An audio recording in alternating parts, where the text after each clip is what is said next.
ஐந்து கரத்தனை ஐந்து கரத்தனை யானை முகத்தனை ஐந்து கரத்தனை யானை முகத்தனை இந்தியின் இளம்பிறை பாலும் எயிற்றனை இந்தியில் இளம்பிறை பாலும் எயிற்றனை நந்தி மகந்தனை ஞான கொழுந்தினை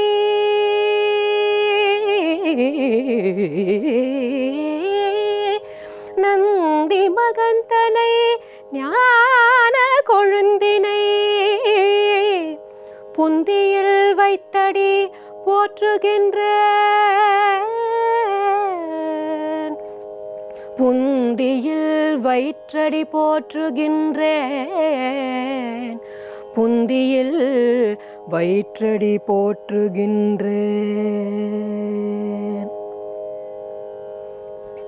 மக்கள் தொலைக்காட்சி நேயர்கள் அனைவருக்கும் வணக்கம். தெய்வ திருக்கல்யாணம் அப்படின்ற நிகழ்ச்சியில் உங்களை எல்லாரையும் சந்திக்கிறதுல எனக்கு மிக்க மகிழ்ச்சி.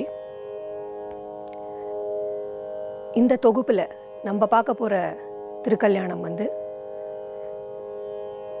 விநாயகரோட திருக்கல்யாணம். சித்தி புத்தி அப்படின்னு சில பேர் சொல்கிறாங்க, சித்தி ரித்தி அப்படின்னு சில பேர் சொல்கிறாங்க.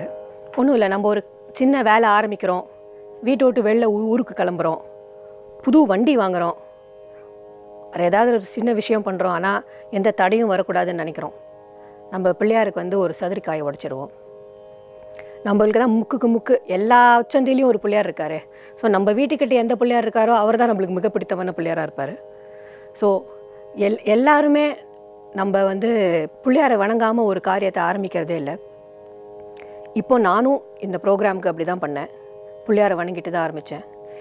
இது திருமூலர் பெரிய சித்தர், அவரோட வாக்கு, அவரோட வார்த்தைகள் நான் பாடினது. இந்த பிள்ளையார் அப்படின்றவர் நம்ம கணேசர்னு சொல்கிறோம், விநாயகர்னு சொல்கிறோம், விக்னேஸ்வரர்னு சொல்கிறோம். இவர் எப்படி வந்தார் அப்படின்ற கதையை ஆரம்பித்து அவரோட கல்யாணம் வரைக்கும் நம்ம இன்றைக்கி பார்க்கலாம். இதுக்கு 4 கதை இருக்குது. நான் எல்லா கதையுமே சொல்கிறேன். பிள்ளையார் முதல்ல வேதத்தில் அவர் பேர் இருக்குது அப்படின்னு இருக்கு. பிள்ளையாரை பார்வதி அம்மையார் பிடிச்சு வச்சாங்க. ஏன்னா நந்தி இல்லை கைலாசத்தை பார்த்துக்கன்னு சொல்லிட்டு அவங்க குளிக்க போகும்போது பிள்ளையாரை பிடிச்சு அந்த பிடிச்ச பிள்ளையாருக்கு உயிர் பிச்சு அவர் காவலாக வச்சுட்டு போனாங்க அப்படின்னு ஒரு ஐதீகம் இருக்குது. இன்னொன்று பார்வதி அம்மா குளித்த அந்த நீர் கங்கையில் கலக்கும்போது அந்த ஒரு யானை குடித்து அந்த யானையோட குழந்தை தான் இந்த பிள்ளையார் அப்படின்ற ஒரு ஐதீகம் இருக்குது. சரி, எப்படி இருந்தாலுமே பிள்ளையார் பிடிக்காமல் நம்ம வீட்டில் எந்த காரியமும் செய்ய மாட்டோம். ஒன்றும் இல்லை, நம்ம பண்டிகை நாளில் வீட்டில் பக்ஷணம்லாம் பண்ணுறோம், ஸ்வீட் பண்ணுறோம், முறுக்கு தட்டெல்லாம் பண்ணுறோம். ஃபஸ்ட்டு நம்ம என்ன பண்ணுவோம், சின்ன பிள்ளையார் அந்த மாவுலேயே பிடிச்சி வைப்போம். ஏன் அந்த பிள்ளையார் அப்படி பிடிச்சி வச்சுட்டோன்னா அன்றைக்கி நம்ம பண்ணுறது எல்லாமே நல்லா வந்துடும் அப்படின்ற ஒரு நம்பிக்கை. ஏன்னா நம்ம டேஸ்ட் பண்ணி வாயில் போட்டு பார்த்து பண்ண மாட்டோம், ஏன்னா கடவுள் கேட்குறோம்ல. ஸோ அதுதான் பிள்ளையாரோட மேன்மை. அவரை நினச்சி ஒரு காரியம் செஞ்சோன்னா அது எந்த தடையும் இல்லாமல் நல்லபடியாக நடக்கும் அப்படின்ற ஒரு நம்பிக்கை நம்ம எல்லாருக்கும். சில பேர் எழுத ஆரம்பிக்கிறாங்களே, அந்த ஷீட்டில் கூட மேலே புள்ளையார் சுழி போட்டு தான் ஆரம்பிப்பாங்க. அது ஒரு மாதிரி, அதுவும் ஒரு நம்பிக்கை. இந்த பிள்ளையார் நம்ம எல்லார் வாழ்க்கையிலையும் ஒன்று இருக்கார். ஒரு நார்மல் டே டு டேயில் நம்ம அவர் பிள்ளையார் இல்லாமல் நம்ம எதுவும் பண்ணுறதில்ல. இந்த பிள்ளையாருக்கு எப்படி இந்த யானை முகம் வந்தது அப்படின்னு நம்ம பார்க்கலாம். நான் சொன்னேன், பார்வதி அம்மா பிடிச்சி வச்சுருந்தா உயிர் கொடுத்தான்னு. இப்போது சிவன் வந்தார், நந்தி அப்போ வந்துட்டார். சிவன் உள்ளே வந்துட்டார், சிவபெருமான் நந்தி விட்டுட்டார். உள்ளே பார்த்தா ஒரு சின்ன பையன் நிற்கிறான். இருங்க, எங்கள் அம்மா குளிக்க போயிருக்காங்க, வந்தப்புறம் நீங்கள் பார்க்கலாம். ஏன்னா அந்த குழந்தைக்கு அவன் அம்மா என்ன சொல்லியிருக்காங்க, நீ பார்த்துக்கோ, நான் வர வரைக்கும் அப்படின்னு சொல்லிட்டு போயிருக்காங்க. ஸோ சிவபெருமான் கோச்சிக்கிறாரு. அவர் வந்து தன் மனைவியை பார்க்க முடியலன்ற கோவத்தில் இந்த பையனோட தலையை எடுத்துடுறார். அவனும் சண்டைக்கு தான் வரான்னு வச்சுக்கோங்க. ஒரு சாமானியமான குழந்தை இல்லை பிள்ளையார். என்ன நினச்சின்னு இருக்க அப்படின்னு கேட்டோடனே அவருக்கும் வந்துடுது. அவர் வந்து தலையை எடுத்துட்டார். பார்வதி தேவி உள்ளேருந்து வரா. இந்த சத்தம் கேட்ட உடனே யார் என் பிள்ளைய அப்படி பண்ணது அப்படின்னு.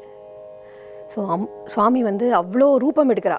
துர்கையா அவளோட அந்த குரூரமான கோபமான ரூபத்துக்கு வரா பார்வதி. அப்போது கூட இருக்கிற தேவர்கள் பிரம்மா விஷ்ணுலாம் சொல்கிறாங்க, எதுவும் இல்லைம்மா, நீ வந்து அமைதியாக உன் குழந்தைய நாங்கள் திருப்பி உயிர்ப்பிச்சு கொடுத்துருவோங்க அப்படின்னு சொல்லிட்டு. அப்போது அவள் அம்மா வந்து பார்வதி வந்து 2 வரம் கேட்குறா சிவன்கிட்ட. இவனுக்கு ஒன்று உயிர்ப்பிச்சு திருப்பி கொடுக்கணும் என் குழந்தைக்கு, அண்ட் எது பண்ணாலும் என் குழந்தைய வேண்டிக்காமல் யாருமே பண்ணக்கூடாது, நம்மளையும் சேர்த்து அப்படின்ற ஒரு வரம் வாங்கி கொடுக்குறா பிள்ளையாருக்கு. சிவன் இப்போ என்ன பண்ணுறதுன்னு தெரில, தலை போயிடுது, தலை தேடணும். ஸோ அவர் என்ன சொல்கிறார், அவரோட கணங்கள் கிட்ட சொல்கிறார், இந்த எல்லாரும் போய் தேடி பாருங்கள், ஃபஸ்ட்டு எந்த தலை கிடைக்கிறதோ அந்த தலையை கொண்டு வாங்க, நான் என் குழந்தைக்கு உயிர் கொடுத்துட்றேன். ஃபஸ்ட்டு வந்து ஒரு கஜமுகம் அப்படின்றது கிடைக்கிறது. கஜம்னா யானை, யானையோட முகம், அந்த யானை வந்து செத்து போயிருக்கு. அந்த யானையோட முகத்தை எடுத்து வச்சது தான் இந்த பிள்ளையார். இந்த பிள்ளையார் நம்ம என்ன கேட்டாலும் கொடுப்பார். இந்த சுத்தானந்த பாரதி ஒரு பாட்டில் சொல்லியிருக்கார். அதை பாடி இன்னைக்கு உரையை முடிச்சுக்கிறேன். எனக்கு வேண்டும் வரங்களை இசைப்பேன் கேளாய் கணபதி, எனக்கு வேண்டும் வரங்களை இசைப்பேன் கேளாய் கணபதி, மனதில் சலனம் இல்லாமல் மதியில் இருளே தோன்றாமல், மனதில் சலனம் இல்லாமல் மதியில் இருளே தோன்றாமல், நினைக்கும் பொழுது நின் மௌன நிலை வந்திட நீ செயல் வேண்டும், நினைக்கும் பொழுது நின் மௌன நிலை வந்திட நீ செயல் வேண்டும், கானக்கும் செல்வம் 100 வயது இவையும் தர நீ கடவாயே, கானக்கும் செல்வம் 100 வயது இவையும் தர நீ கடவாயே. இன்னொரு தொகுப்பில் உங்களை மீண்டும் சந்திக்கிறேன். வணக்கம்.